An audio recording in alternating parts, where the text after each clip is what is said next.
Hey everybody, it's Rider Club Radio, America and Canada's #1 podcast about Japanese children's toy commercials. Not Brazil? Not Mexico? Not Brazil. Probably not Brazil. Oh. Probably not even Hawaii, actually. So maybe I should say all of America except Hawaii. I need to check the visitor stats on the blog and see. Are there other Tokusatsu podcasts? I don't know. Are there other countries besides Canada and America? Probably not. Probably not. I haven't heard of any. If you're from those other countries, stop. What are you doing? Just be from this one. Actually, don't right now. But anyway, I'm Jeff. And I'm Liam. And I'm the one with the southern accent, Jeff. And today we're going to talk about Kamen Rider X8 episode 21? Episode 21, and I wish Animal Sentai Zyuohger. Nope. No. We're going to be talking about Space Sentai Kyuranger episode 4. And we're going to be talking about faiz, 15, episode 16, 18, no. 18, I think it's 19? 18, 19, 20. Let me take a look. I was just looking at them and I already forgot. 19, 20, and 21. This week we watched Faiz episode 19, 20, and 21. There we go. Nailed it. No one will notice. We got it the first try, and there's definitely nothing cut out of that. It doesn't sound weird for any reason. Nope. No weird changes in audio or anything. So, Jeff. So, Liam. Do you want to hear about X8? Let's start with our favorite show, X8. Let's start with X8. What happened on this week's episode of X8, if anything happened at all? A lot of shit happened. Yeah, a lot of shit happened this time. Happened. So there's this detective, a gumshoe. He's got the trademark beige coat and everything. He goes in to meet Dan Masamune, and he says, Dan, I know there's something else. Kiria and your son Kuroto are gone. And I know that you're still involved. And he gets sick with the bugster. So he starts bugging out. And they have a big fight with like the bugster that's in him. Which is a sword man. It's like a samurai. He's got that... There's this weird thing. I don't know anything about samurais, but some of them wear this sort of wicker basket looking hat with like a vent in the front of it to see. That's kind of what this guy has, but it's red. I don't know. I do know that when they do the level select, they end up in this really cool-ass forest with, like, a bridge leading to a treehouse, and I was like, shit, why don't they use this more often? a little Kurosawa, I guess. I don't know. Yeah, that was fucking awesome. There's a big X8 fight, which means everyone's involved, and there's a big explosion. As a matter of fact... What? Dan steps into frame as Dangerous Zombie, and... Our hero, X8, says, you better not stop us from solving this bugster dilemma, sir. And Dan says, I'm not here for you, and then shoots nothing, and Snipe appears. Like, Snipe apparently has the ability to cloak himself. Snipe has a lot of powers that we don't understand. Chief among them, he has the ability to know when a fight's happening at all times.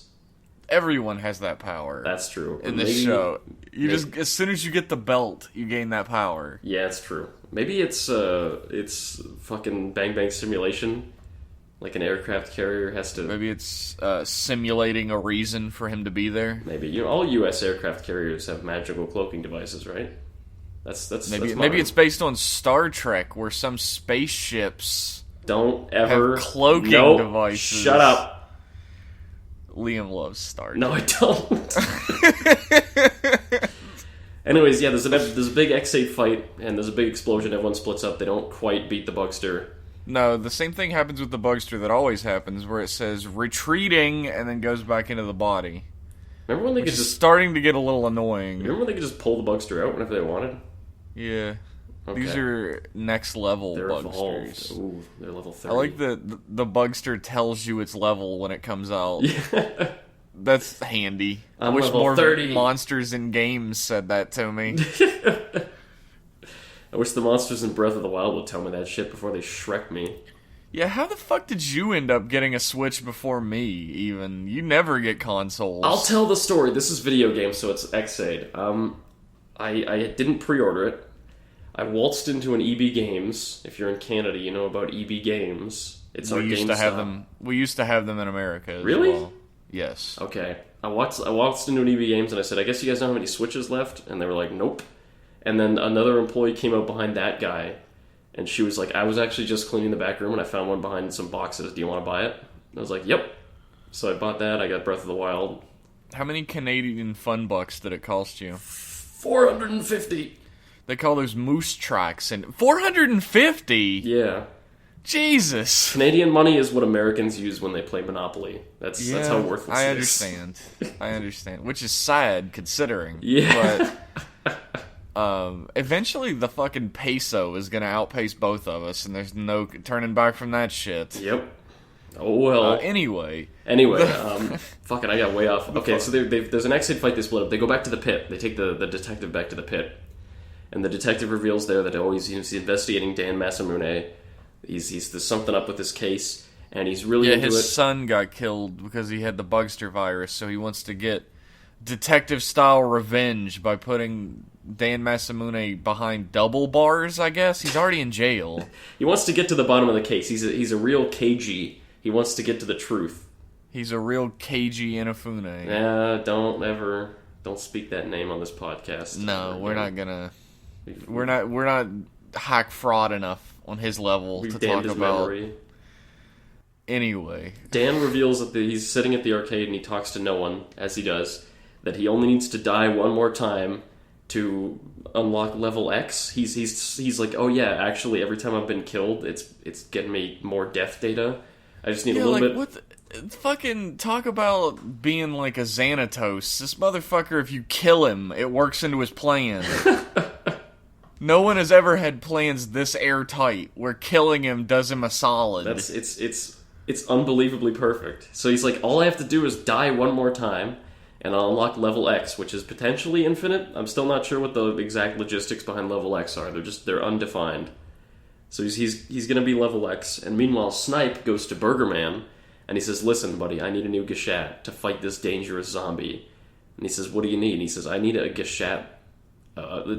Make a video game where you kill an invincible zombie, which is pure pretty genius. Fucking clever. Yeah.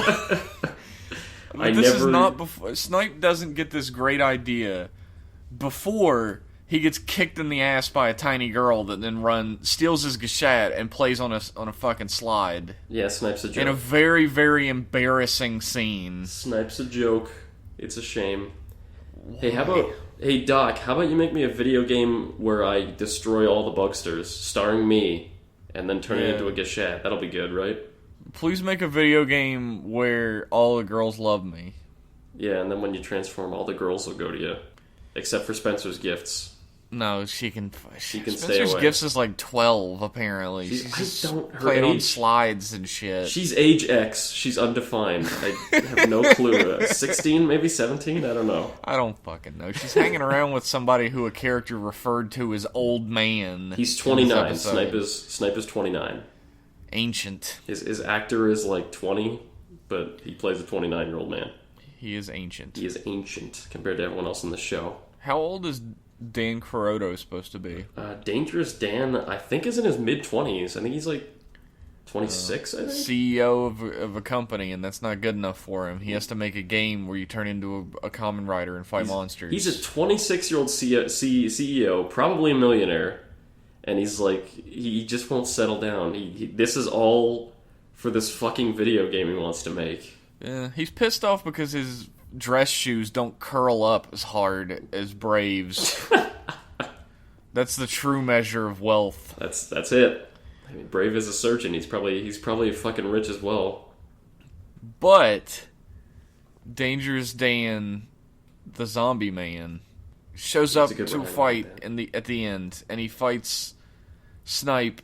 Snipe fucking murderizes him. Yep. And the fool. Or was it X-Aid? It's X-Aid that murderizes him. X-Aid murderizes him because Snipe's too busy fighting Knockout Fighter. Yeah. And for no reason. For no reason.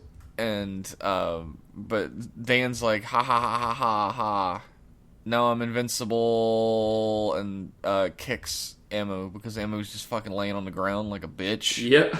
And so he kicks him in the greatest scene in cinematic history, which I genuinely fucking love, when he kicks him and his leg goes like 10 feet in the air when he kicks him. Yeah. That was great. And Emu's like, no, don't kick me, I'm not a bitch. And then our real hero, Dan, uses all the data he's gotten from dying to turn into Dangerous Zombie Level X, which, thank God, looks exactly the same. Yeah, it's not a new form or anything. It looks beautiful. I just want to see Dangerous Zombie forever. You don't need to add to Dangerous Zombie. It's a fucking perfect suit. No. And then Dangerous Zombie just fucking melts face. I'm sure he's going to kick some serious dick next episode. Yes. You forgot to mention, Jeff, this week we learned the origin of the Bugsters is Y2K. Yeah. For our younger viewers who were born in the year 2001... Oh my god, they're 17 now! We could have had people who were born and have no idea what Y2K is, and they're listening right now, maybe. Y2K was the idea that all computers were programmed to calculate decimals and dates based on, like, 1990, or, like, 19 blank. And once we reached the year 2000, computers were just gonna fucking flip their shit. Because from 99 to 0, that doesn't make sense. It was all gonna roll over to, like, the year 0, and computers are gonna be like, oh shit, we're not supposed to be invented yet! And just shut down. Planes would fall out of the sky, and everyone as would it turned out, that did not happen. Absolutely nothing happened. But it turned into a Bugster virus. Instead, one kid's laptop got a Bugster virus on it, and which he then would use 10, 11 years later to create a global freeze and then pin it on his own dad. All in the service of creating the ultimate VR video game. And his dad went to jail, and his dad was just like, oh, I guess I did it. His dad... For all of Masamune's evil posturing, it seems like he's done absolutely nothing wrong. No, he's just a real nice dad. Maybe he's just a broken man. He seems evil because he's just dead inside. He's like, fucking my own son. Maybe he's just using Emo and his friends because they're a bunch of fucking morons that'll just believe whatever he says. Maybe he's using them to beat his son up. Maybe his son needs his ass beat, so he hires the neighborhood bullies, Emu and Brave, to go beat him up. As much That's as something I love, fathers do, right? As much as I love Dan, he could stand to have a good ass whooping. Yeah, Dan does his really over-the-top, cheesy, stupid laugh a bunch in this episode. I love it. I do too. He's my favorite character. Like, I thought Emo was gonna be my favorite, but it's absolutely Dan by a fucking country mile. Like, when he first shows up, when he first shows up, he's alright. Then when he reveals that he's evil, and you're like, oh, he's pretty cool. But then he just gives up. He stops giving a shit. He stops even pretending that he's not insane. He goes completely over the fucking deep end. Yeah. And that's when his character becomes worth it. Yeah, oh my, he's just so wonderful. So, Dan Kuroto pinned this shit on his dad, right? Just fucking pinned it right on him. And then, he's like, I couldn't make the best video game ever if I was in jail, right? So I sent my father to jail for his whole fucking life so I could make this video game. I love that that's his plan isn't, he doesn't want to take over the world or get revenge or anything. He's like, his whole plan is, wouldn't it be so sick if there was just a VR thing where everyone, not even VR, like a real reality thing, where everyone could be Kamen Riders and fight monsters in the streets? Wouldn't that be the most fun ever? You know, he is not wrong. That's his ultimate evil plan. He is not wrong. He's not wrong. It's just an incredibly dangerous thing. There's a fun little thing that happens in this episode as well, like a quick thing. When he holds his shit up and it makes like a big screen that shows the Kamen Rider Chronicle, like, start screen. Yeah. It flashes Kamen Riders on it, and it flashes a blacked out rider in the middle of them. Mm-hmm. What's that mean? I think that is just supposed to be like... Don't ruin it. I'm not going to ruin it. That's gonna be a new rider, is what it's gonna be. No, I think what it means is, since everyone's gonna be a rider in this game, supposedly, then everyone's gonna be unique. So they choose, like, this mascot who's, like, vague. Like he's a mystery. You're vague. That's my interpretation. You're probably right. I want there to be, like, a fucking 11th hour Kamen Rider who just, like, throws a fucking monkey wrench into everybody's shit. The another Agito of Xaid. Yeah. Somebody just comes in and There's already another X8. His name was Genmu. Another other X-Aid? Like, he just comes in and, he fucks up everybody's plans in every way.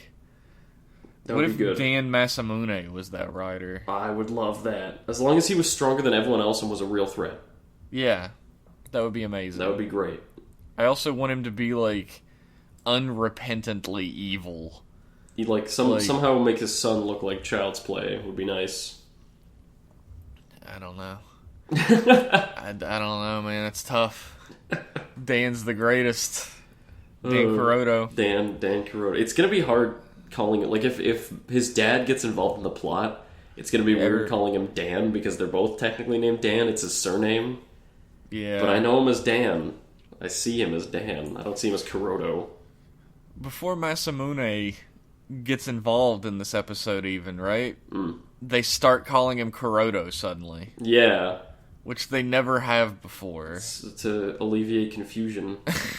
For me, it's like Tendo. You don't call him Soji. No one fucking ever calls him Soji. No. They call him Tendo. His name is Tendo. That's why I see it as his name being Tendo Soji, even though it's actually Soji Tendo technically. It's like whenever somebody fucking calls Kagami by his first name, I'm always like, who? Oh shit, yeah, that's Kagami. Yeah, his name's not Kagami. Yeah, who knew? His first name is Kurata, right? It's Kurata. Arata. Yeah. Arata Kagami. Oh, well. Well. What can you do? What did you think about this episode of Kamen Rider X8, Liam? I really liked it. I like that the plot's moving forward. I like the clever little thing that Snipe does, which I'm very interested to see how that plays out. Yeah, me too. I didn't like that Snipe was a joke, but I'm kind of used to that, but it's just like it's a necessary fucking evil. I just hate that they're going with it. I love Dan, as usual. This episode was real fucking good. Yeah, man. there was a little bit of pathos. The detective lost his son. Hero lost his girlfriend, and they bond a little bit over that. I like that scene. I like this episode a whole bunch. What about you, Jeff? I wasn't even bothered by Brave being like, maybe I misjudged him at the end or whatever, because it's such a non-fucking compliment that it fits him perfectly. He wasn't suddenly like, I fucking love Emu, he's the best! Yeah. Like a certain other show. Like a certain other show that'll go nameless. Ghost. But, Thank you.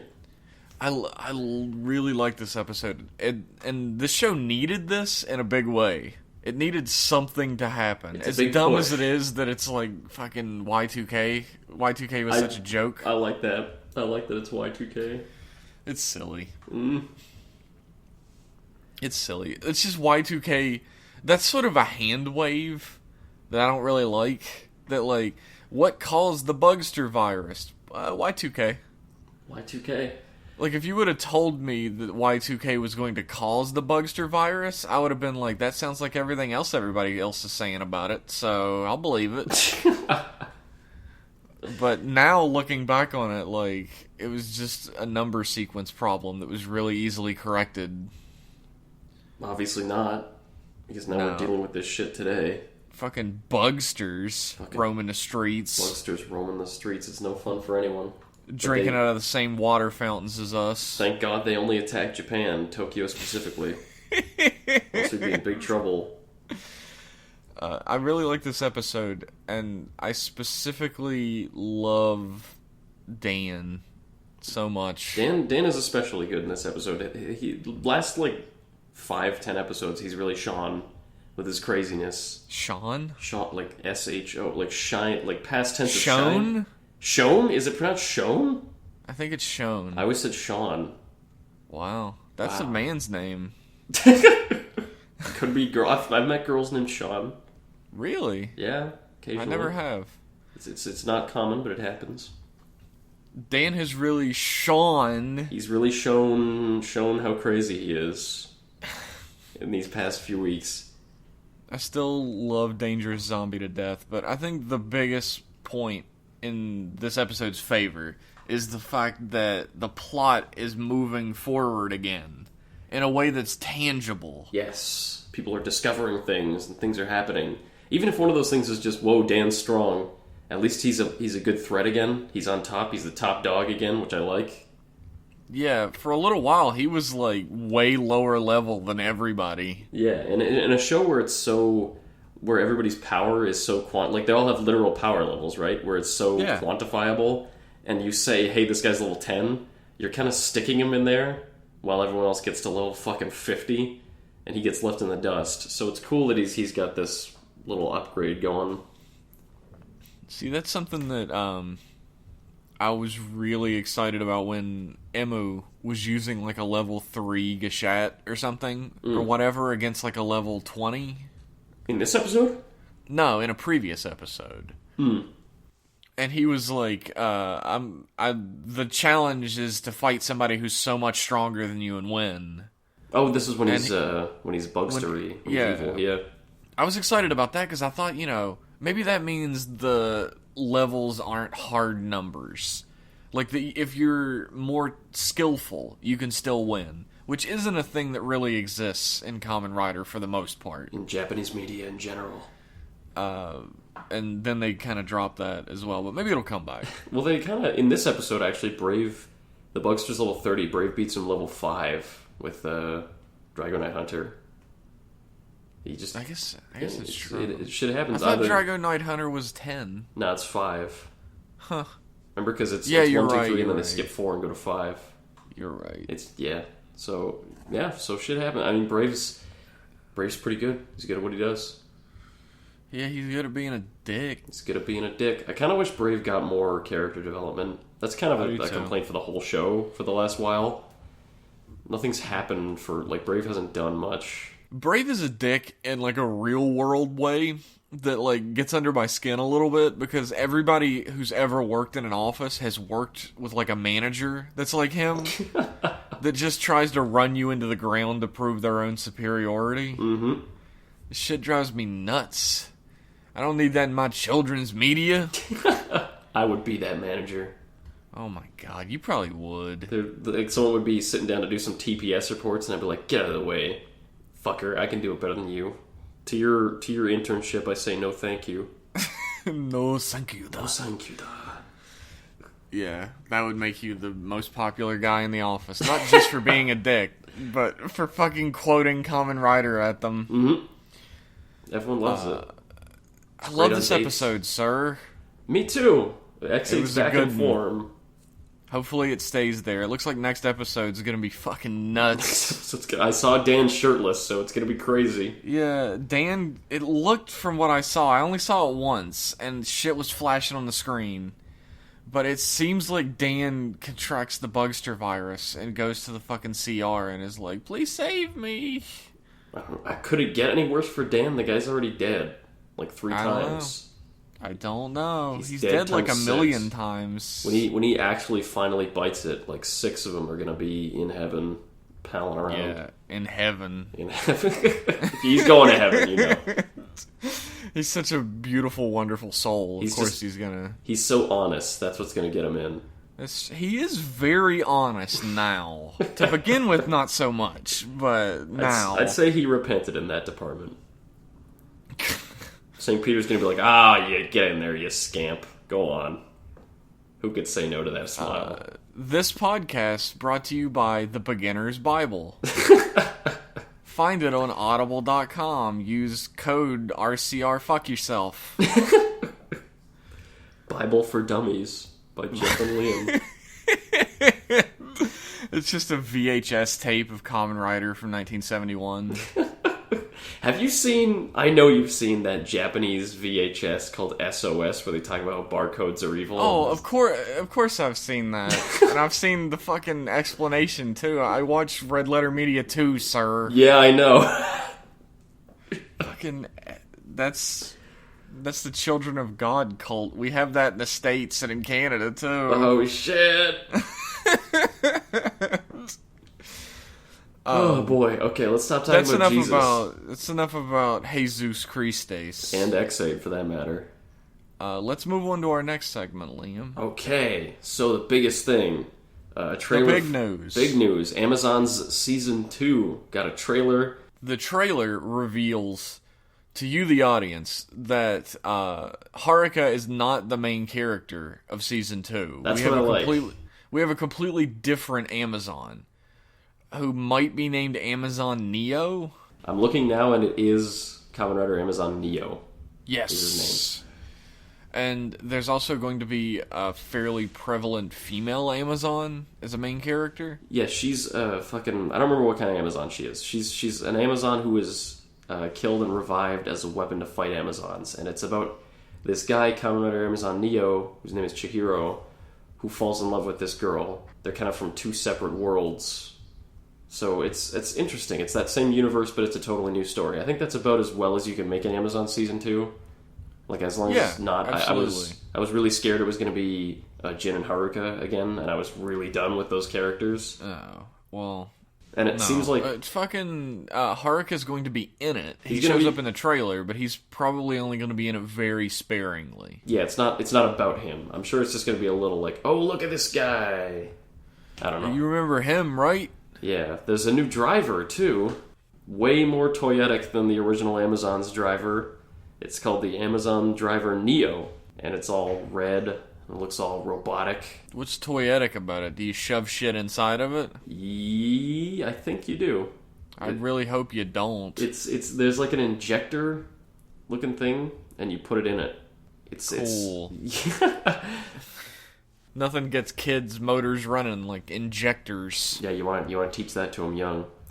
And it's Amazon Neo uses it, and Haruka is going to use it to become Kamen Rider Amazon New Omega, which is like a little more silver-looking version of Kamen Rider Amazon Omega. Looks a bit more robotic. It's a little more robotic, yeah, just like the driver itself. A little more robot, a little more man-made. But also interesting to note is like the Hunter team, who I can't remember their name. What, the SWAT team? Yeah, I can't remember the name of their organization now. Nozama? It's Nozama Pharmaceuticals. That's not their thing. I don't know what their name was. I know they worked for Nozama. Yeah, but they're back. Yeah! Which is great, because I love those characters. They were my favorite characters in Amazons. That whole little ensemble. They were really fun to watch. They had a really cool dynamic. So I'm psyched about that. Yeah, I like the idea of like a romance being at the center of it, because that means there's going to be a lot of juicy melodrama, which is my favorite thing. If they really focus on it, it's not just the standard like Japanese romance where like characters never tell each other how they feel ever. Yeah, that's a little... Which we'll see. Is awful, and I hate that. I mean, Amazon's one had a very candid, very genuine little romance between Jin and his girlfriend. That's true. I really liked those two. They really did feel like a couple who was stuck in a weird situation. Yeah. It was very genuinely played. So hopefully they'll have a similar sort of...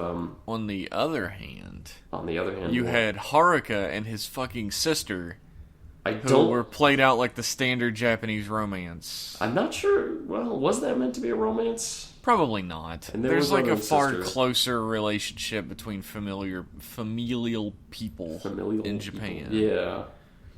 I wonder... I didn't see any info on writing, like who's writing. I really hope it's Kobayashi again. Yeah, that would put a lot of my fears to rest. I don't know. But I'm not sure. There are worrying things about it, like making the belt more toyetic. Yeah. Making there be a new Omega version. He's got an upgrade now. Whoa. I don't know. I don't know. I really think if they were to do another thing like this, instead of Amazon Season 2, I'd prefer something like a Kyuranger. That's perfect for a 13 episode, like a sort of semi-comedy about a huge dork who gets to become a Kamen Rider for realsies. Just have something real fun like that. Like, it doesn't... Yeah, like, ever since Akiba Ranger came out, people have been clamoring for, like, an Akiba Rider. I would love an Akiba Rider show. I think that would be awesome, but I don't know. It's a shame. I don't think they're going to go for it. We got Amazons, and this actually looks pretty good. As much as I was worried about Amazon's Season 2, this looks not bad. Yeah, the trailer looks really good. Yeah. Very violent, holy shit. Oh yeah, there's like fake blood sprays fucking everywhere. A lot of red paint in that trailer. So yeah. Liam. Mm-hmm. Any more news? Yes. Be sure to check out the trailer, it's sick. Yes. So remember that Georgia V cinema we were talking about couple weeks ago? Yes. It's going to be a Zyuohger V cinema. The plot for it got revealed this week. It's about... So it's post-Earth, right? There's humans and there's Jumans, and they're all living together. And they decide the best way to decide who's going to rule the Earth and be the king of the Earth under this new regime is to have a tournament. A giant martial arts tournament. Who would have fucking guessed it? So all the Zyuohgers enter except for Tusk and Amu. They don't go, but everyone else enters. But it turns out because the whole their thing... actors wouldn't come back? No, they're there. They're in it. Okay. They just didn't enter. They're there to cheer from the sidelines. Okay, they don't strike me as the type to enter a fighting tournament. Yeah, no, really. But the whole thing is like a fix by the Mafia. There's like a space Mafia involved. The Maku? No, not Maku. Aww. Unfortunately. Just that a space Mafia. That would have been the tightest shit. No. If the fucking space Mafia Maku showed up. Nothing that cool is allowed. It's called Space Mafia.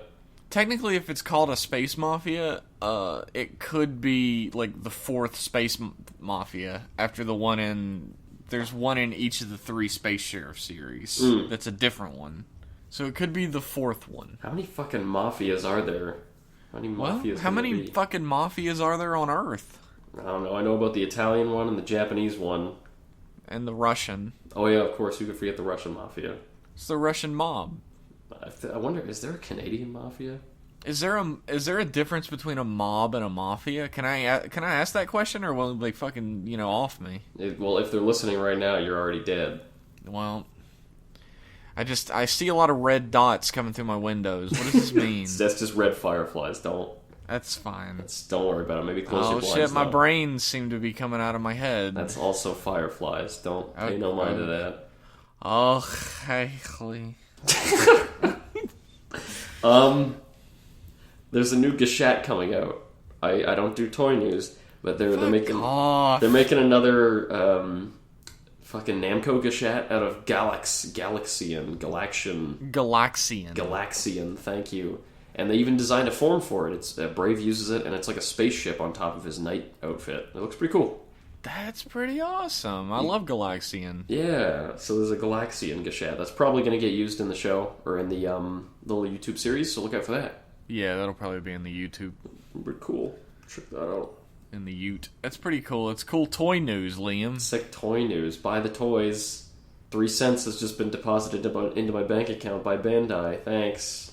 Thanks, Bandai. Thanks, Bandai. Assholes. Now I can feed my family. No, 3 cents towards buying a bag of fucking potatoes. Bag of potatoes. Alright, is that all the news? That's all for news. So let's move on. Alright, let's talk about faiz. Let's say Moshi Moshi faiz. Moshi Moshi faiz. Ring ring ring. Phone call. On this week's 3 fucking episodes of faiz, a little girl is really, really annoying and is hounded by an orphanage for seemingly no reason that I could discern. I don't think there's a reason ever. Yeah, he just like really wants to fucking kill her like real bad, and I likes her a understand lot. why. She's kind of bratty.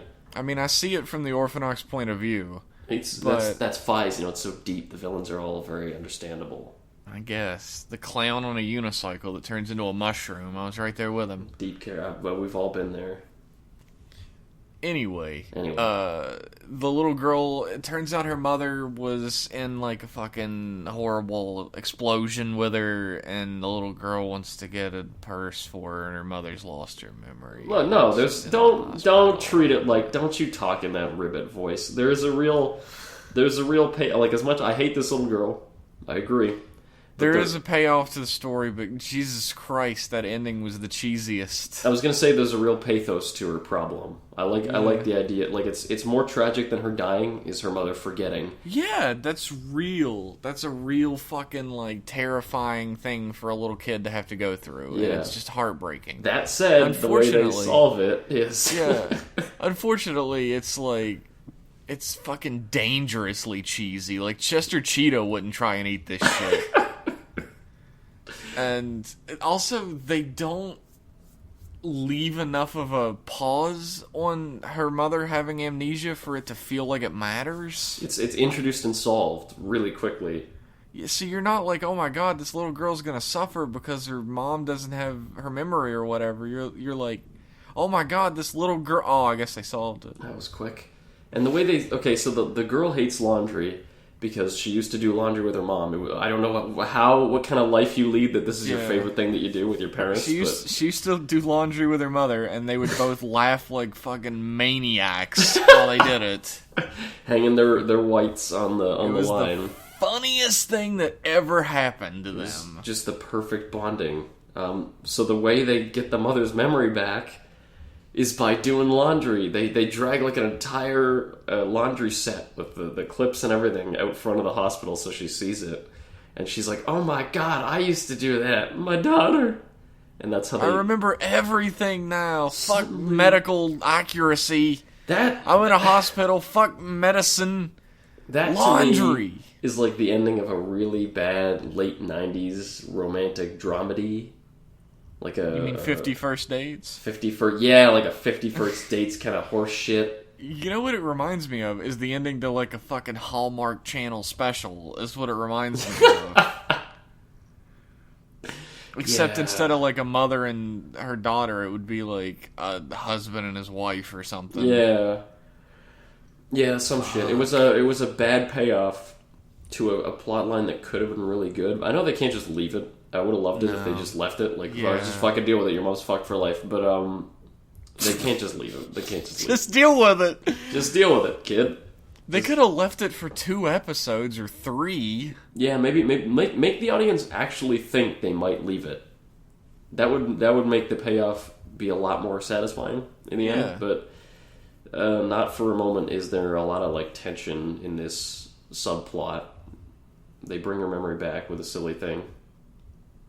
Oh well. It's okay. So I liked it up till the end.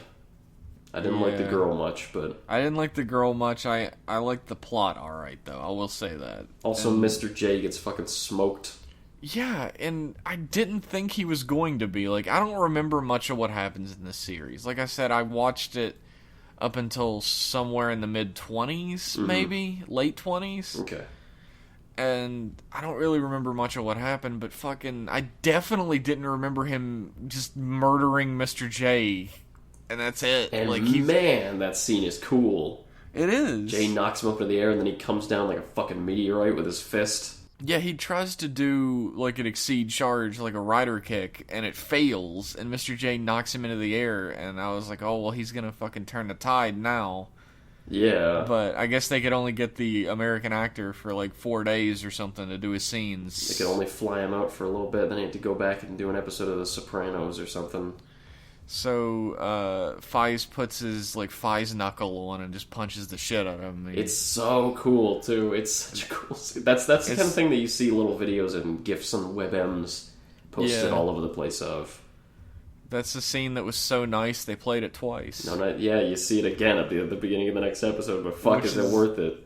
Which is literally the beginning of every episode. They play the last scene from the last episode. Yeah, it's really funny when you're watching them back to back, because you're like, I just watched this not 10 seconds ago, but... It's couched. You get the action at the beginning and the action at the end, and everything in the center is no action. Yeah, and that's fine. I like old Heisei, really large chunks of just drama and mystery. I'm absolutely fine with that. Yeah. And there's a really cool scene. Well, Mr. J's fucked. He's gone. And I guess the little girl's gonna take care of Chaco now. Yeah, Chaco makes it out. And wouldn't it have just been so fucking sad if Chaco just wandered off and nobody ever found him? When he went back to the clover and just waited until he starved. Oh. No, it's better this way. But Mr. J's fucking dead. And Mr. J's dead. So Murakami needs to he needs to shuffle around duties. So he gives Hojo, whose name I don't really know in the show. It's Hojo. He gives Hojo the duty of killing the traitors. And he gives the duty of getting the belts back to Lady. lady, bartender lady. But don't they switch? Yeah, they switch. Bartender lady super uses her feminine wiles on Hojo, and Hojo's never known the touch of a woman, so he gives in immediately. At the end of Ahito, they sort of imply that he's going to get into a relationship with, I think her name is Ozawa, the one who designs G3. Yeah. Turns out that didn't work out, so now he just hangs out at this bar. He became an orphanaku. It's the really good way to meet girls. I pronounced it right, Tamaz. He knows a pretty good bit of Japanese, is why. And I'm sure it bugs a lot of people. I don't know fucking any of it, so... We pronounce everything wrong. Oh, yeah. It's a point of pride at this point. That should be a disclaimer. We don't use characters' real names, and we pronounce everything wrong. If we remember their name to pronounce it wrong, we pronounce it wrong. If not, we just call them, like, Hat Girl or Eagle Man or whatever. Murakami. He's vaguely racist accents included. So they switch duties, and they do pretty good job. Like, especially bartender lady, she fucks up so many orphanoks, and she sends him a nice bottle of wine first. She bumps into this dude he's just like, he kills an orphanok for her, and she's like, "Who are you?" And he's like, "I want to be your new enforcer." Yeah, he's like, "Yeah, I want to take Jay's place in the Lucky Clover." Mm-hmm. And she's like, "Well, whatever. Fuck it, you seem pretty tough." He's an idiot, apparently. He's also really susceptible to getting hit in the head with, like, a log. He's, like, real easily knocked down by that. But, where are we? Are we on episode 2 still? I have no... they're all melding together for me. Yeah. I love that... One thing I really love about Faiz, and they have to do a little contrivance to get it to happen, but I love that the main character and the main villain are friends. Yeah, Kiba and Takumi. I love that as well. It's like they're best buddies, and they don't know that they're actually murdering each other on the weekends. There's a lot of contrivance for that, though. At this point, it's so much convenience. Like in this episode, Faiz is fighting. Right, the Hojo comes after Faiz. Bartender lady comes after Kiba. Hojo takes the belt and turns into Faiz just before Takumi bumps into Kiba, so now Takumi thinks that Hojo is Faiz and doesn't know that it's actually... Kiba thinks that Hojo is Faiz, doesn't know that it's Takumi, and Takumi doesn't know that Kiba is the horse orphanok because he doesn't transform while he's watching, but then they end up fighting in a park, and they clash and untransform, but they fall far away from each other so they don't see each other untransform. Like, it's so... There's a lot of contrivance. It's like the slightest slip up is gonna reveal everything, but it's so lucky that they don't. But it doesn't. I think it's funny. Hojo becomes Faiz. He steals the Faiz belt. And Takumi rightfully just doesn't know what the fuck to do anymore. He's like, I don't know, I guess I'll be a pizza delivery boy. Yep. And he does this really cool thing that lets you know a lot about him as a person. Okay. Where he loses his belt. He hates Kusaka's fucking guts. Yep. But he calls him up to warn him that someone took his belt and might be after his. Yeah. And that lets you know a lot about Takumi as a character. It's what we've been saying about Takumi from the start. He's kind of an asshole with a heart of gold. He's not a bad person deep down. He's just got an abrasive personality and he's easily annoyed. Which I like. I like Takumi a lot. He is one of the saving graces of this whole program. Yeah, this is probably fucking blasphemy to say for a lot of people, but I really like Takumi's character. He's good. The weird thing about these episodes is that Hojo gets the belt. Okay. And he becomes Faiz, and he goes to fight Kaiza. Kaiza is taking a shower in a street, wearing his clothing. For some fucking reason, he's standing under a drainage ditch, and he's got a hose. Okay, yeah. And Faiz, like, Hojo shows up, and Hojo and Kusaka transform without putting their belts on or putting phones in. They just stare at each other, and then say henshin. And then they stare at each other, transform, and then run at each other, and it cuts. And then Kusaka shows up like 10 scenes later and just gives the belt to Takumi. He won the fight. We didn't see the fight. Yeah. What happened to Hojo? Hojo ran off, I guess. That's not right. I could have done without seeing the fight. Here's what would have been perfectly acceptable. Okay. They run at each other. It cuts. Some more scenes happen. It cuts back to like Hojo like going down an alleyway all fucking beat up or something, and says like, I underestimated him or something. Anything. Mm-hmm. And that's all you need. Okay. Yeah, that'd be better.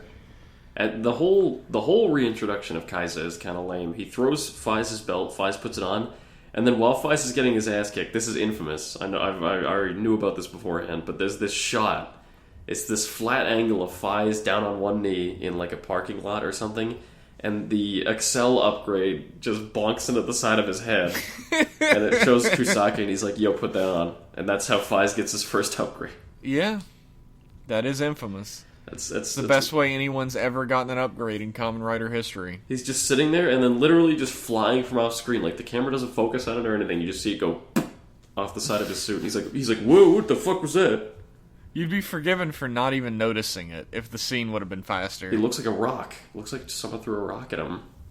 Which would be in Kusaka's character. That's true. Just I just didn't have any... I just saw an opportunity. You were looking away. So I threw a rock real quick. And he fucking owns 3 Orphanox at once. Because he's so fast. He's so fucking fast. He only has 3 seconds of super speed, but that's all he needs, baby. Once he gets some Joestar blood in him, he can get it up to 10. It just takes time.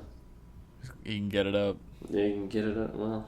These episodes were actually... I didn't really care for the 19. The was girl? The first one, yeah, with the little girl and her mother and everything. That was just like J melodrama to the highest degree. Yeah, which I don't really care for, and especially like the ending was terrible. Was pretty bad. It's pretty egregious. The next 2 episodes are really good. As a matter of fact, I really love. As contrived as it is, I love that Takumi and Kiba end up getting a job at the same pizza place. Yeah. And it illustrates further the difference in their characters, and that Takumi is like the shittiest pizza employee ever, and Kiba's like the pride of the establishment. Yep. I like it. It's their relationship is more than just enemies. It's cool. It illustrates their character and it fleshes out their relationship to each other, and I cannot wait to see them figure out who the other one is. To find that out about each other. That's going to be super interesting. I bet. There's a really long fight scene that makes me question how strong Orphanox actually are. With the pizza shop owner? Yeah, like, not even just, like, the pizza shop owner is going to be killed by bartender lady and sidekick. Mm. And Takumi and Kiba show up and just start beating them with sticks and, like, kicking them and stuff. And it affects them. Like, they're knocked over and shit. Yeah.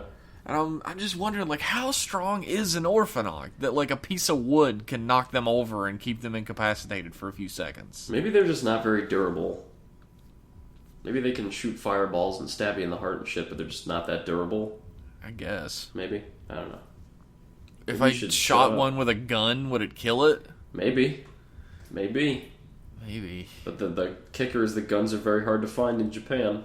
No one has them. It's true. Police got them. But, I mean, the police never see any Orphanox. No, they're never present. They know about the aftermath, but it keeps getting swept under the rug. I'm gonna guess because of Smart Brain. Definitely because of Smart Brain. Smart Brain has some of the weirdest, like, set dressing of any, like villains are always in smoky, dark rooms with weird lighting in all of Rider history, right? Yeah. But I think Smart Brain takes the cake for being in the weirdest fucking, like, alternate dimension rooms. Like, there's just a room where Murakami is making this guy sign away his company. Oh, which yeah, I guess I will love come this in somewhere. one. Yeah. And he's just sitting at a giant table with a projector facing them. They're like projecting a giant blank blue screen. They're like in a big auditorium, and like there's a presentation, like a PowerPoint presentation that's going to happen in 15 minutes, and he's like, "Yo, real quick before you give this, sign your company away to me." Sign your company away. And then one of the people that gets the champagne from bartender lady is in, I guess she sends it to his office, which is located in heaven. Because it's just blinding white light Yep. with a desk in the center of it. What I'm going to say is that's definitely a set, and they just shot some lights at the side of the window to make you think it was outside. Oh, I don't doubt it. I don't doubt it. I was like, what the fuck is this? Did I die while watching this? You died and went to heaven, and now you're watching the Perfect Rider show, Faiz. Oh my god, I went to the other place! Nah, the last 2 episodes are actually pretty good. Shit, I was going to say something funny about bad guys and smoking What I was rooms. going to say... What? Before I was so rudely interrupted way long ago... Okay. Was, I love that they end up working at the same pizza place, and I also love that, the pizza man, the guy who owns the pizza place, just ends up being an orphanot for, like, no reason. Just for shits and gigs. And Kiba and Takumi are both, like, super supportive of him. They're like, Master, no! You're, like, the greatest man because you make pizzas! The greatest pizzas they ever had. Hey, people... It's like in New York. If you live in New York, chances are you got a favorite pizza place that you, like, swear by. A lot of people are like that. It's like them. Except they work there. Except they work there, so a little biased. But I'm sure the pizza's good. I mean, they're not unhappy to be wearing that dorky-ass helmet when they're driving around in their stupid Kamen Rider Ryuki motorcycle. Yeah, they stick him in a ride shooter to deliver. That's what they did with him. After the end of the Mirror Wars, I mean, they don't need any of that shit. Yeah, they had anymore, to repurpose them for something. Yeah. Also, this tiny little hole-in-the-wall pizza place has 3 motorcycles for delivery, but no employees. Nope. They took this weird date fiasco to get all the employees. Yeah, there is a weird date fiasco where Keitaro, who's supposed to be a really good guy, and Kaido, who's a giant asshole, and it's in character for him, decide to trick the girls they like into going on the dates with the opposite one so that they can switch to the girl that they like, and everything's going to turn out fine. And it ends up being a super awkward date, and they all get jobs there. And then they all get sick because the Swan Crane Orphanat girl is sick. They all get ill.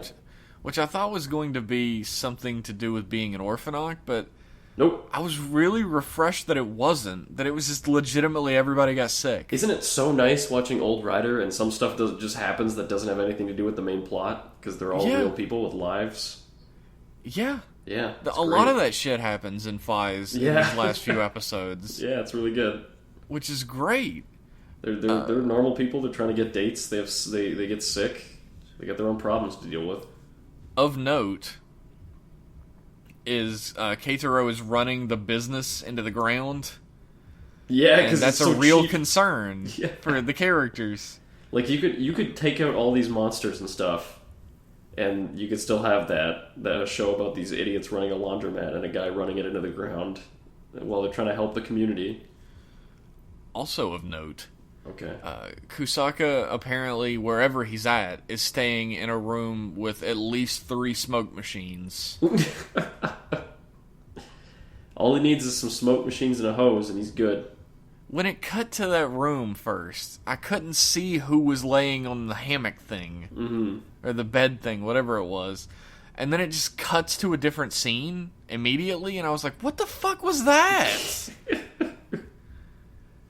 And speaking of what the fuck is that cutaways, the guys who are trapped in the underground school hear a noise. They get attacked by an orphanat this episode. We were just talking last episode. Wonder what's happening with those guys. Yeah, they walk out a door, or they crawl out a door, and they're calling for help down one direction of a hallway. Mm-hmm. And then they turn in the other direction finally and see there's an orphanat. Oh no! Which is very interesting. Standing there for 8 months waiting for them to turn around. Which is very interesting because Murakami had just finished in literally the previous scene saying that wherever the previous CEO of the company is now, I can promise you he'll never see the light of day again. Yeah. And then there just happens to be in the next scene an orphanat trapped underground in the school. Interesting. Could Mari's adopted father be the strongest orphanat? Maybe. That'd be pretty interesting. That would be pretty interesting. Be a nice turn. So, sayonara, Faiz. Sayonara, Faiz. It was good. Click. So, let's, real quick, talk about some Super Sentai. The Super Sentai second. Ba-dum-bum. This week on Kyuranger, Velma joins the team. This week on Kyuranger, we have the closest this show's come to an actual good episode. Yeah. It was decent. Especially because Lucky shows his actual potential as a character in this, in that he's not constantly just screaming the whole time, and he's so fucking, he's that character that's in so much Japanese media who is so dense that he doesn't understand the social trappings of the world in any way, shape, or form. Yeah. So he's just like, you have a dream that couldn't possibly come true? Well, just believe in it. He's a lovable idiot. And he's becoming lovable anyway. I wouldn't call him lovable. Well, he's meant to be a lovable idiot. I hate him quite a bit, but I can't stand him still. Yeah. But I felt for Velma. I felt for Raptor. Way cooler name than she deserves. It's true.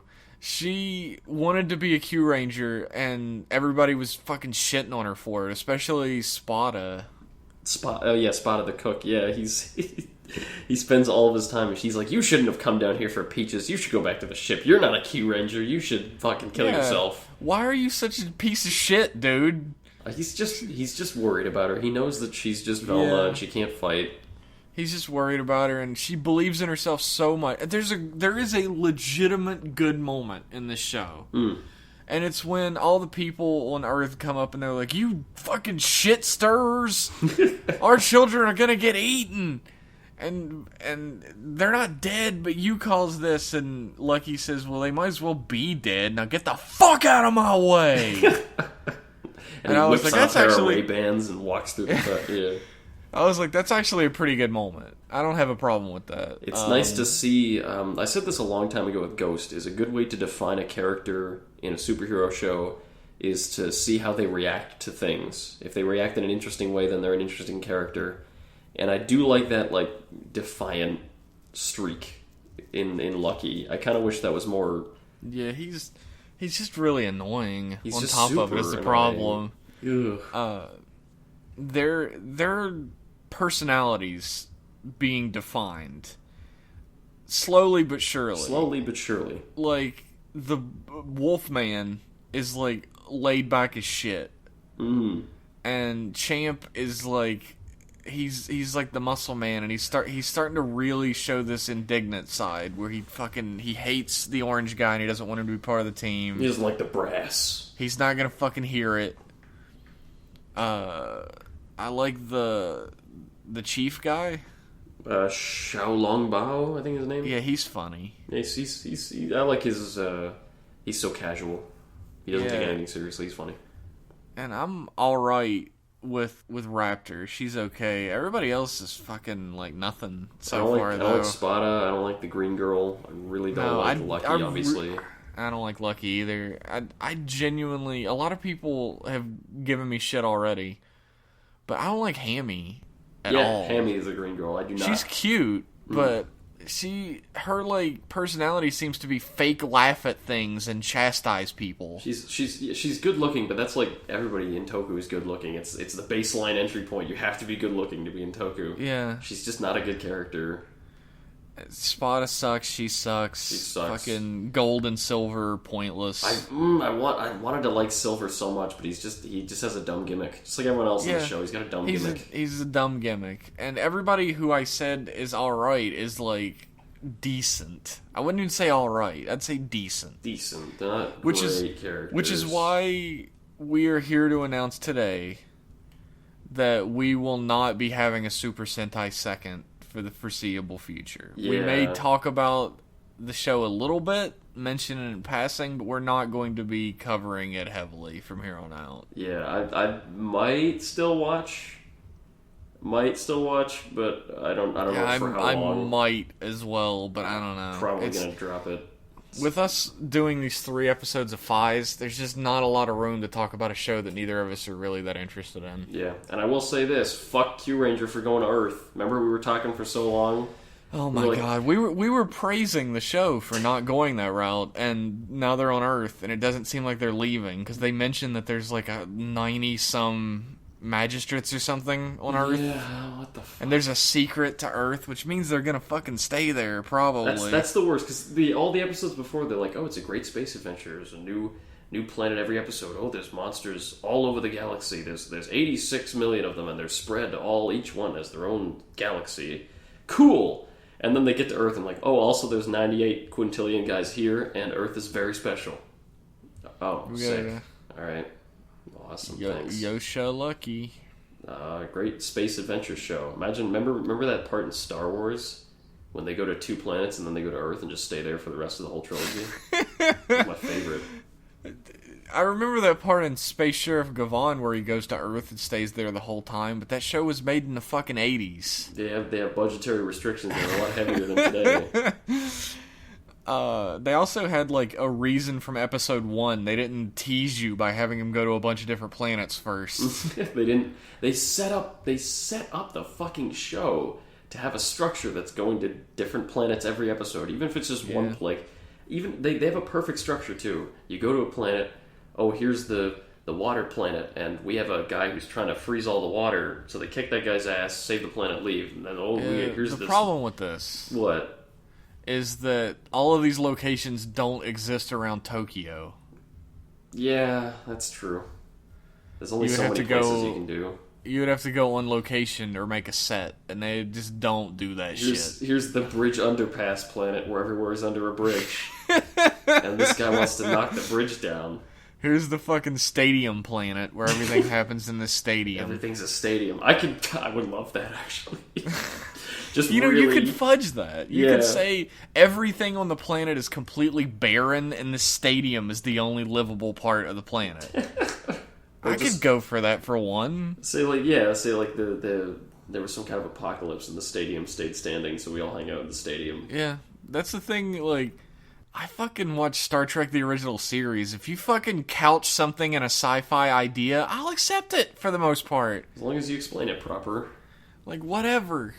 Just don't fucking go to Earth and be like, it's all on Earth. Isn't Earth neat? Look at Earth. No, Earth's not cool, actually. One of the only reasons I was watching was to see what tricks they were gonna use to see all these sci-fi locales in a low budget. I really liked that in the first few episodes.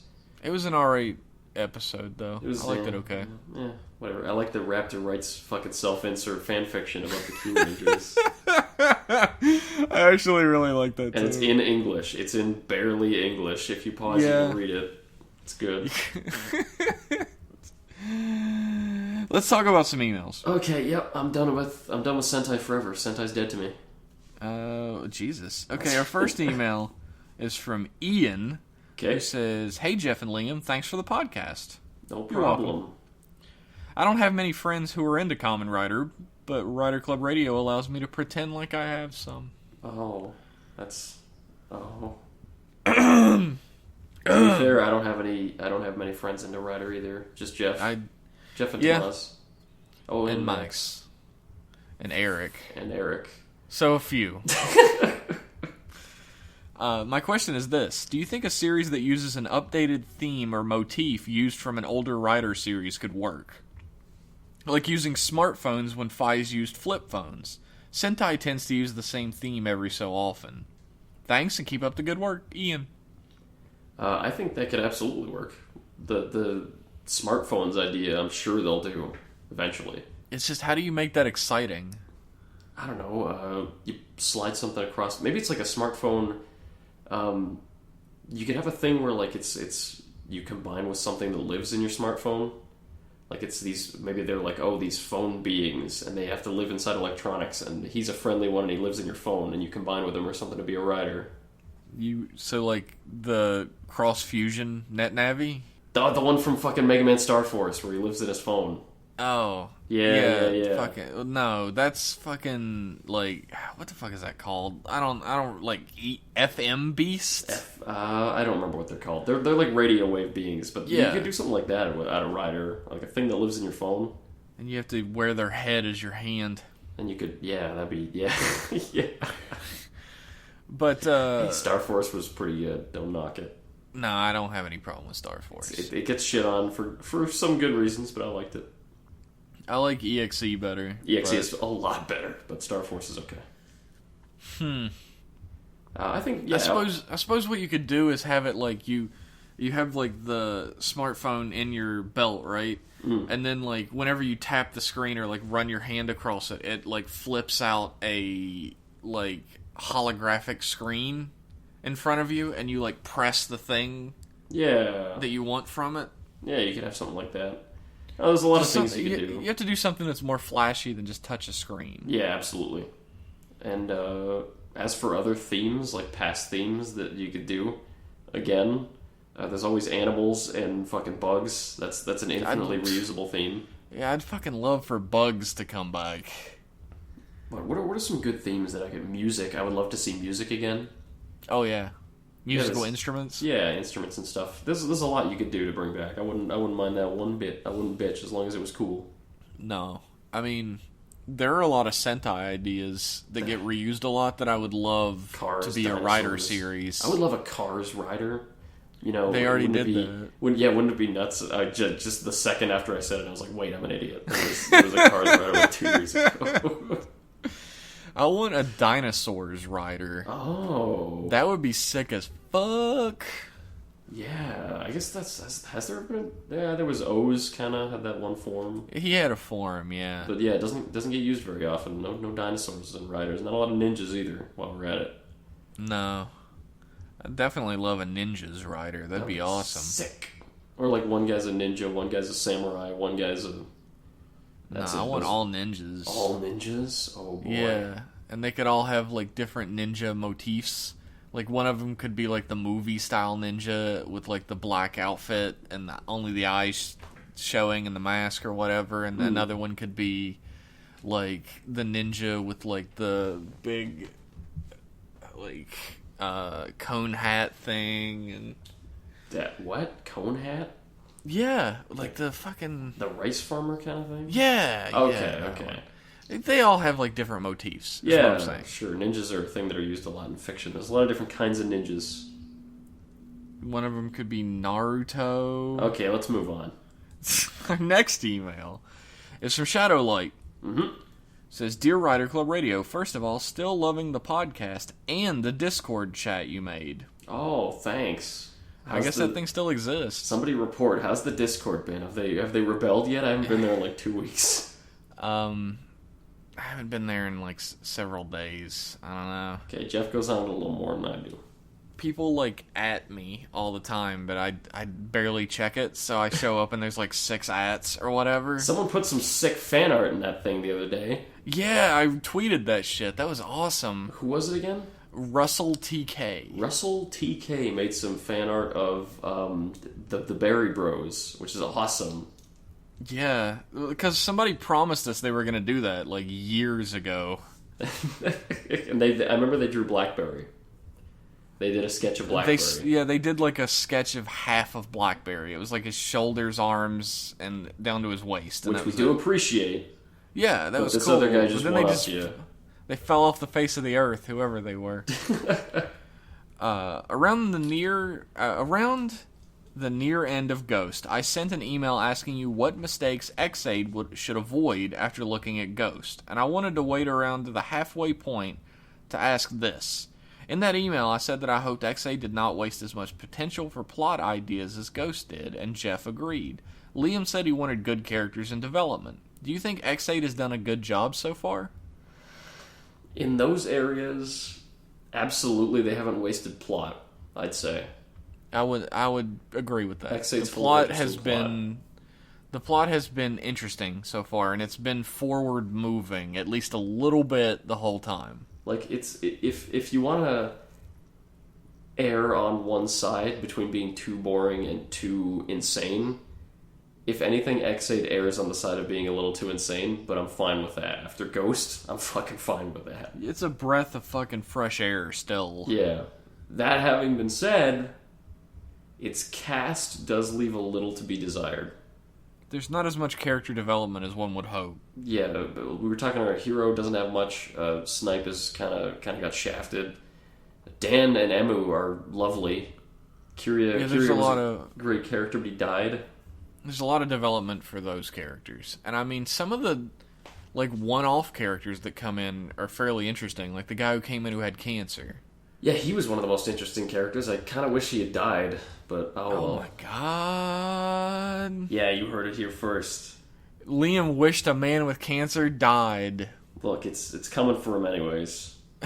Oh my god! He's already signed that warrant. He got it excised. Remember? He got it excised by the super doctor. I know, the ultimate surgery. They need to fucking share that surgery secret around the world. Yeah, it does it stage 4. You're like 2 months away from dying. No, I can do it. It's pretty tough, but just give me 3 hours. I'll get it out. A lot, like the detective was somewhat interesting. Like they didn't put a whole lot into him. They didn't explore his son dying too much, but yeah. he had a hook. He made you care about him. Yeah. Besides that, like everybody else is either completely two-dimensional, like Hero's dad or Poppy, Yeah, fuck Poppy. Or they're like as shallow as a puddle, like Snipe or Brave. Or Brave. It's not ghost bad, like it's not infuriating. No, but it does leave a little to be desired in that department. Well, it's Emo and Dan are what keep it afloat. They're the main two characters to be watching. Parrot is he's interesting. You still don't know what his deal quite is yet. Figuring him out is fun. Yeah. And he seems to have like mixed motivations as well. So it's cool to see what exactly he's going to do. It's hard to guess. Yeah, he's a fun character. He's fun to watch. Hopefully that answered the question. I think it did. Pretty sure it did. Thanks for writing in. Yeah, thank you. Do it again. Our next email. Oh, I have something I want to say before we do the next email. Oh, go right ahead. I was on my way home from work the other day, and I had this brain fart. The most brilliant brain fart I ever had is if X-Aid were to get localized, you could translate the name of Gashats and call them Game Changers. Oh my god. Aren't I so clever? Dude, you are pretty clever. That's good. I like Game that. Changer. I like that. I like it too. Our next email is from James. Thanks. Okay. Who wrote a question about that I don't know anything about right now because I don't keep up with scans and like movie shit. And I don't want to listen to Liam talk about it. Okay, yeah, I see scans, but yeah, if you don't want to, let's not spoil shit. But he brings up a really cool question that I like a lot. Okay. Which is, what is the biggest what could have been that you guys have ever heard?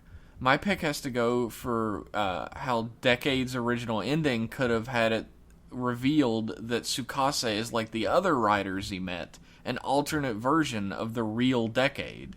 Oh. And it turns out that Narutaki himself is the real Decade. That would have been fucking great. Awesome. Yeah. Way better than what it actually turned out to be. Really interesting. What if? What's the best what if that I've heard of? What if? Shit, I don't know.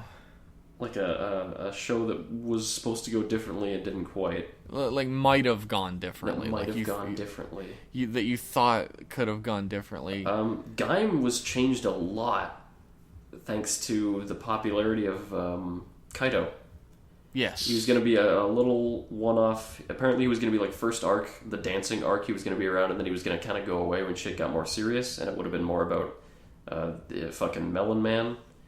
But people liked him so much they decided to keep him around, and he had without giving too much away, he had a much, much larger role in the plot. I kind of wonder how the end of Gaim would have been without him. Yeah, it would have been a real different show. Yeah. I mean, there was a lot of speculation amongst our friends when Gaim was on. We were constantly discussing like what was going to happen. And there is a moment at the end of one episode, I don't know if it's a spoiler or not, where Melon Man, Takatora and Michi are staring at Helheim Forest, and they see something that's so shocking, and we had speculated that what they saw was that Helheim was the future. Yeah, that was... And that it was Zawami City. That was the theory that was flying around. Which would have been the fucked up as shit that had ever happened in a Kamen Rider. And I guess besides the United States of America being nuked. Yeah, that was just glossed over in one line, but I loved it. My favorite theory, I think I've mentioned this before, my favorite theory, crackpot theory about Helheim was that Helheim was just the world outside of Zawame, and no one knew. That was a super crackpot theory. That was super implausible, but that would have been nuts if it was like, no, it's not like a portal to another dimension, you're just teleporting 10 miles outside of the city limits. That's just what everything looks like. That would have been pretty fucking awesome. That would have been honestly. A long-time viewers have heard me say that like 3 times before, but fuck you. Oh yeah, I like don't doubt it. We don't keep viewers past 20 episodes anyway. That's true. That's the cycle. Our next email is from Jake. Okay. Who says, Jake "Hey the guys, Snake, or is it a different snake?" It is Jake the Snake. It's Jake the Snake. He mentioned some things about the episode specifically, but he has some cool questions. Mm-hmm. His first question is, what kind of hierarchy / chain of command do you guys prefer when it comes to villains in a Rider series? For example, the traditional one with a clear leader to the rest, or a setup like the Greed where everyone's got an equal say. I like a small group of equals. I like an oligarchy above a bunch of randos. Like there's a bunch of random ass fucking orphanox. But then there's the small group at the top, and among them they're equals. The Lucky Clover. The Lucky Clover, or even... Yeah, you could say the Lucky Clover. But they're like the special ones, and they're all equals, and they're evil. That's what I like. I like the oligarchy. What about you? Here's my problem with the oligarchy. Okay. Is that a Rider series has to have a finale. Mm-hmm. And the finale has to have higher stakes than the rest of the series. Okay. So invariably, the oligarchy is defeated when there's like 20 episodes left or like 10 episodes left, and we're introduced to this heretofore completely unseen villain who is the strongest man ever, and our heroes cannot defeat them. I don't think that's a problem with the oligarchy. I think that's a problem with shitty writers using the oligarchy. In a perfect world, it's you have like 3 or 4 top guys, and then they start dying towards the end, and then the last one dies at the end, and the last one is revealed something. See, there's some revelation about him. He's the main character's fucking father or something, and then he gets killed in the last episode. That's the ideal use of that oligarchy system of villains. Like I'm not like standing up for that shitty writing. I'm not saying it's not shitty writing. I'm saying that the structure of a Tokusatsu series almost demands there to be like the strongest man at the end. Strongest man who's like bigger than anything you've seen before. The problem with the oligarchy comes in if these characters are introduced really early into the series. Either you have them attack the heroes very sporadically and win all the time, which makes the heroes seem ineffectual and makes the villain seem stupid because they don't just kill him. Or you have them stand around a dark room and menace. I like that. That's for what they 50 would do. episodes. They would menace for 50 episodes. Just like old Golgam. I would rather there be a clear-cut villain, like final villain type character from the beginning, who can just be like underlings. Like if there's an oligarchy beneath him, that's fine. Because like the strongest can go out when like the underlings get their shit beat or whatever. Yeah. But I prefer there to be a head honcho. Okay. You're dumb, but okay. I mean, if you want to have the wrong opinion, you can. Okay. No, a head honcho has a lot of potential as long as you write him with proper development and give him a good connection to the main character. You gotta have a head haunch. You have a head haunch. Question 2. I know the tracks don't have any names yet, but are there any background musics in X-Aid that you like in particular? For example, the classical-sounding track for Hero. Even if he's relegated to comic relief, I really enjoy the music that plays for Snipe during Bang Bang Simulation's first battle, and when he started the artillery. Fast-paced and got me pumped. Thanks, and always looking forward to the next episode. Jake the Snake. P.S. Thanks for the advice on JoJo. Started reading Phantom Blood, and it's been insane fun. Jack the Ripper didn't disappoint. Yeah. I love the I think it's the Dangerous Zombie theme. It tends to play when Dangerous Zombie gets used. It's like that. Oh yeah, I can't replicate it, but it's real very, good though. It's a very evil sounding song. I like it. I like the main theme song, which hasn't been played in like 10 fucking episodes. What's up with that? They play it at the end. They play it as the end credits now. I don't like that. Well, I don't know. I especially don't like it because you can't listen to it. You gotta listen to what the fuck people are saying. Yeah, it's true. You don't understand it. I'm not a huge fan of Excite.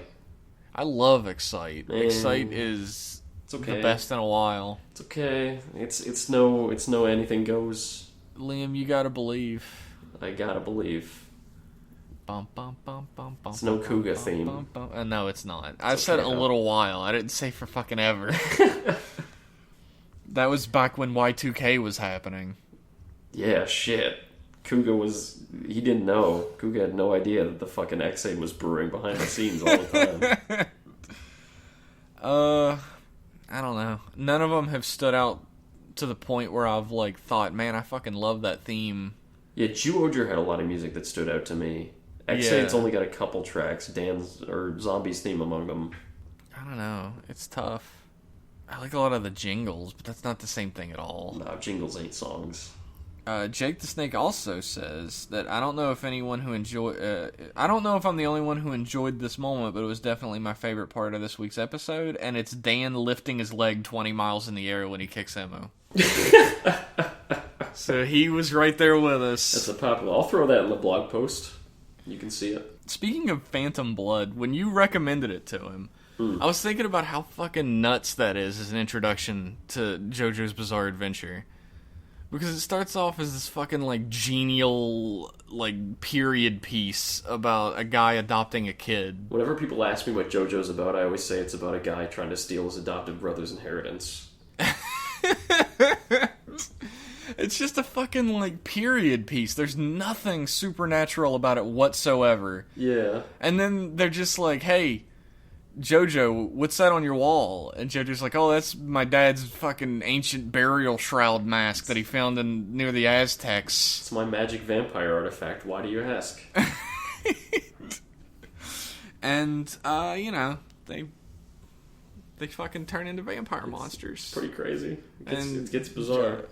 Jack the Ripper rips out of a fucking horse. Has to kill him. Yeah, JoJo's pretty cool. That's part one. All the other parts are far more normal they compared to part one. It's not that they're normal, it's that they start weird. Part one starts really grounded and gets crazy. Part 2 and 3 and all them, they start weird.